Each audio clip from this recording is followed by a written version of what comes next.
Well, you're retired, let's say. Some people subscribe to this idea called the first year rule, which says that a majority of your best retirement months are going to happen in that first 12 months of retirement. So, how can you be strategic during that first year and set the tone for yourself to have a successful retirement, both physically, emotionally, and financially? Well, today we're going to talk about what you need to know about this first year of retirement, this first year rule, and how to best prepare for it. I'll grab Ryan and we'll get started.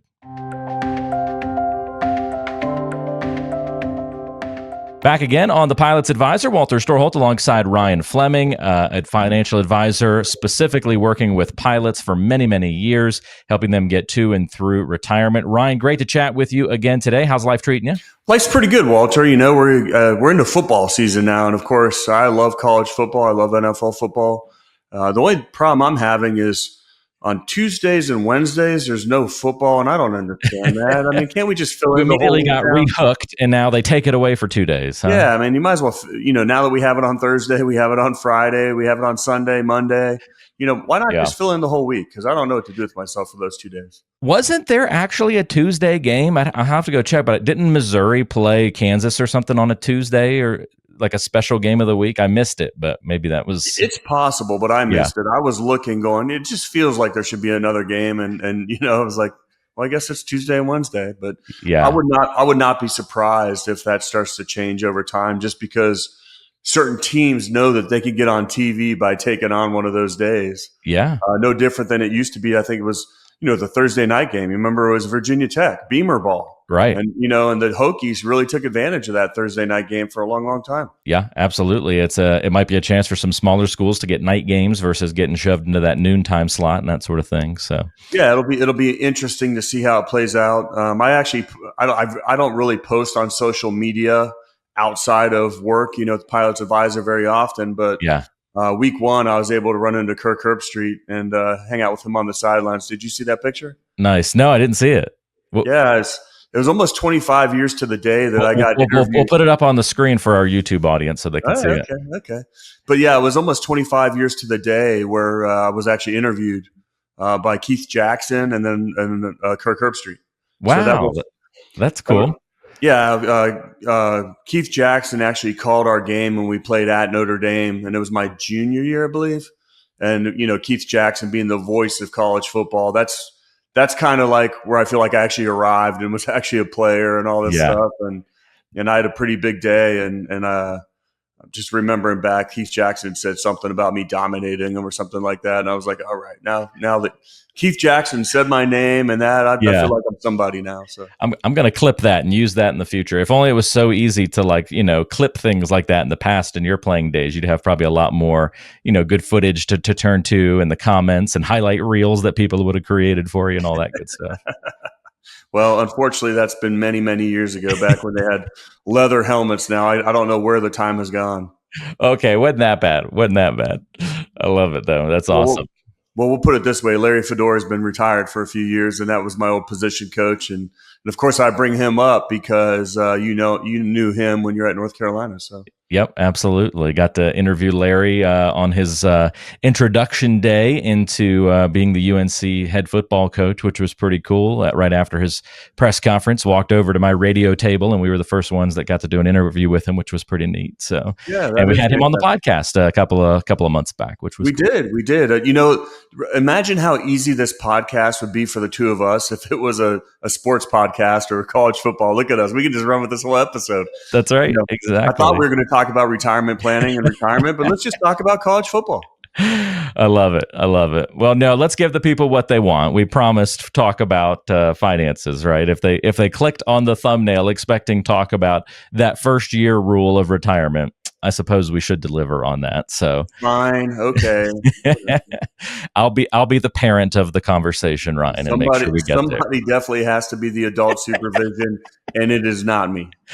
Awesome. All right. Well, let's talk about that first year rule. So first thing to do is learn how to adjust financially. So why is this something somebody's got to figure out in that first couple of months? Why is that so important? Well, it's not just that first couple of months. I mean, you really are embarking on a whole new aspect of your life where that income's not coming in anymore. It's all outgoing, or as we call it, the distribution phase. We also look at those first few years from a health standpoint as the go-go years, with good reason. I mean, that's when you actually have the time to go do all those things that you wanted to do, to travel, take those things off your bucket list, have some of that freedom and flexibility where you're not going to work or you're not preparing for that next trip.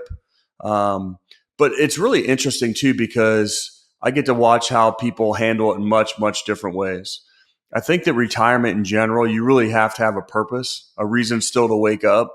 I see those that prepare for retirement in a very positive manner, and they start doing all these things, but eventually they're going to slow down.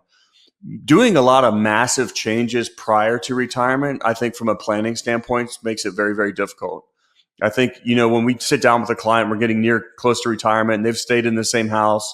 We know what their mortgage payment is. We know what they plan on doing from a travel perspective. It makes it a lot easier versus that person that's trying to change everything right before they retire. We're going to leave Michigan and go buy a house in Phoenix. And then, we're doing all these, we're having to reinvent their whole life at that point from an income standpoint. So it makes it a little bit difficult.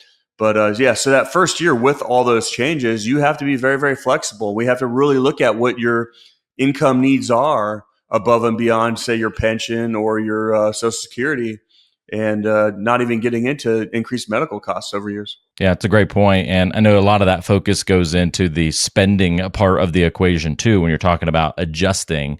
But there's another real key here, and that's to now establish that sustainable income plan. Hopefully this is something you've done before you get into retirement, where you've talked to an advisor about a withdrawal strategy. How are you going to turn that big bucket of money and maybe some of the other assets that you have into sustainable income in retirement? This is high up on the list to do in that first year of retirement, or to prepare for that first year of retirement, because we got to get that right out of the gate. You do. And it's really scary because you can't go out and fly that extra trip to get that extra income to pay for that car that's banged up or whatever other life events happen. You're, for the first time in your life, really on a fixed income. And coming up with that plan and talking about what that budget's going to look like is extremely important. And more important than that, too, I mean, it's tough to balance, those first couple of years of retirement we brought up and said the go-go years, because sometimes there's a lot more spending that goes on to knock out those vacations or those things that you want to do.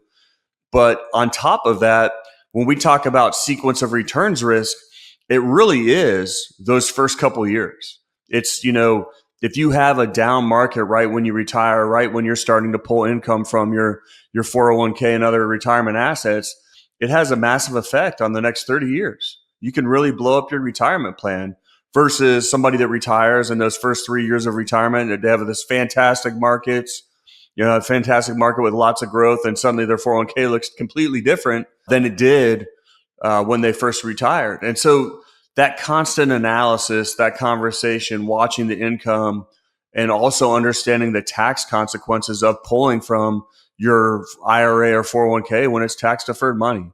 It's a whole different level of explanation and understanding when you're talking to clients, because they really don't understand the distribution phase and what it looks like.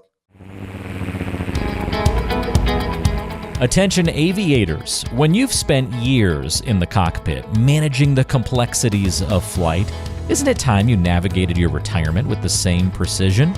Introducing retirepilots.com. Right at your touchdown zone on our homepage, there's a beacon flashing, "Get my free toolkit." Click that and you'll be cleared for a direct route to Ryan's retirement toolkit, tailor-made for pilots like you. Inside, you'll find two of his important works, The Pilot's Advisor and Pilots Retire Early. Between these two books, you can decipher the 9 critical decisions when retiring before 65 and discover the 7 lessons to help pilots land safely in retirement. But that's not all. This toolkit is packed with altitude-high value, including extras to get your retirement plans off the runway and light the afterburners on your 401k. Vector on over to retirepilots.com to grab your toolkit, and let's embark on this journey together. I think this next one's really big for pilots, right? Especially those who are staying busy in their careers and keeping a very busy flying schedule, maybe not picking up other hobbies and other things going on in life. And that's to pursue a purpose. Seems to me, Ryan, like pilots have this very focused purpose, right? You get the plane to the destination.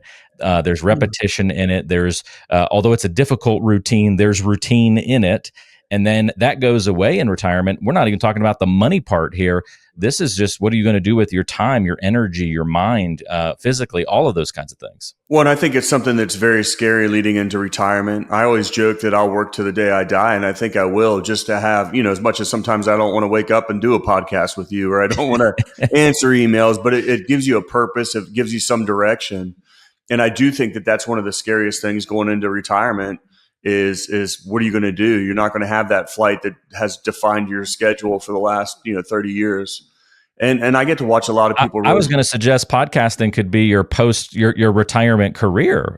Your football podcast. You launch that in retirement. There's your purpose. Well, I have to give a shout out to one of my clients. There's one of my clients that does a podcast. It's really awesome, and it's called "So There I Was," and cool. He interviews a lot of old.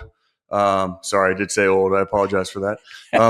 But old pilots, and talks about some of their war stories, and talks about some of pilots, and there's nothing better than sitting around at the bar with a bunch of pilots telling old war stories. I mean, it's actually quite entertaining. And so that's what he's really done is he's dug in and he has a podcast. I mean, he has a purpose, something that he's going to go do.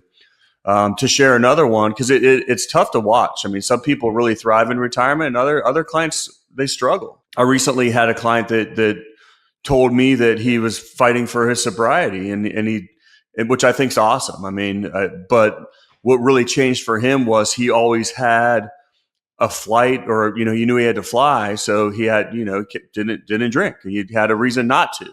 Well, in retirement, he really had no reason not to, and so with travel and everything else, he was, hey, I'll take a beer. Hey, I'll take a margarita, and he really found out that he was having struggling. And so it just showed me just another example of how your life totally changes in retirement. You don't have something to show up for every day, and how that might change your actions day to day. And I see it. I mean, some people are stuck with the TV on, whether it's Fox News or CNN, and maybe a couple cocktails, and that becomes their life. So I would, don't be scared of retirement, but I would 100% try to come up with a plan, have a purpose, or like you said, build a routine. I think those that have a routine tend to thrive in retirement versus the other way around. Yeah, absolutely. So some key things to focus on in your first year of retirement. We've got one more kind of tidbit to give you here, and it's back to the financial element, and that is to test drive your long-term plans. I also think of this as like maybe stress testing our plan, right, Ryan? Like, let's see what it can handle for the long term. What are some of the ways that you view that as being a helpful measure in that first year of retirement? Well, I don't, like I said from a conversation before, I don't think it's really healthy to change everything that first year because there's so many variables that are out there. I would actually prefer somebody downsize, relocate, or spend, we talk about snowbirds. I would start doing some of those things prior to retirement because then you at least know what some of those costs are going to look like. Mm.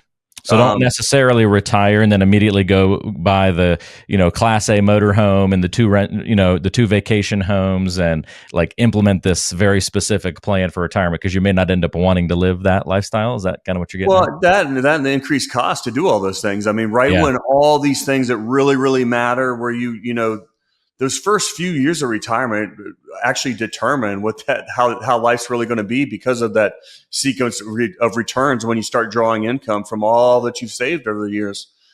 So, I want you to enjoy your retirement, but I don't think it's where you just go crazy. But yes, I definitely believe in test driving your long-term plans. Like you were talking about, go spend some time at that place that you thought you wanted to move to in retirement. See if it's the right fit before you actually plant your flag. I mean, I think that just makes sense. Go rent in that new city and see if it's going to be the right fit for you in retirement before you just pull up, sell your house, and just show up, because it might not be the big thing. Now, I watch a lot of people that they have these grand plans, and then the next thing you know, you have grandkids. Yep. And guess what? Mama wants to be around her grandkids, and I've watched that happen quite a few times. But like, Bill, I thought you said you were going to Florida when you retired. Well, yeah, my wife had other plans. Let's get on the same page, right? Yeah. And I see that all the time. I mean, it's no different.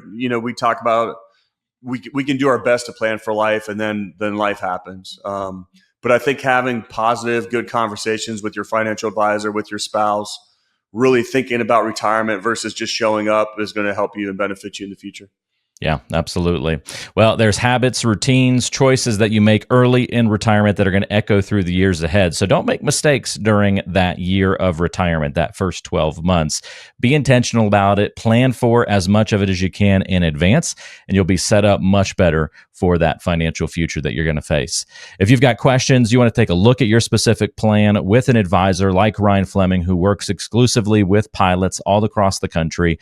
All you have to do is go to retirepilots.com and order for free the toolkit. The toolkit's going to set you up well for retirement. It's packed with Ryan's books, resources, guides, helpful information that teaches you about some of the basics and the important items when it comes to planning for retirement. We're talking about portfolios. We're talking about risk and investing. We're also talking about some of the softer stuff as well, finding purpose, thinking about housing, the other lifestyle elements and spending that comes along with retirement. All that's covered in the toolkit. And by getting the toolkit, you also qualify for a free portfolio analysis where you can meet one-on-one with Ryan to talk about your specific plan. So it all starts by getting that toolkit. There's no cost to do so. Just order it at retirepilots.com or click the link in the description of today's show. Ryan, thanks for the help, and we'll talk to you soon. Thanks for a great show, Walter. And I find this to be the perfect time to throw out a George Patton quote because it just came up in my mind, but a good plan violently executed now is better than a perfect plan executed next week. So come up with a plan, let's press forward, and then don't wait till retirement to come up with that plan. I love it. Good way to end it. Thanks, Ryan. See you. Information is for illustrative purposes only and does not constitute tax, investment, or legal advice. Always consult with a qualified investment, legal, or tax professional before taking any action.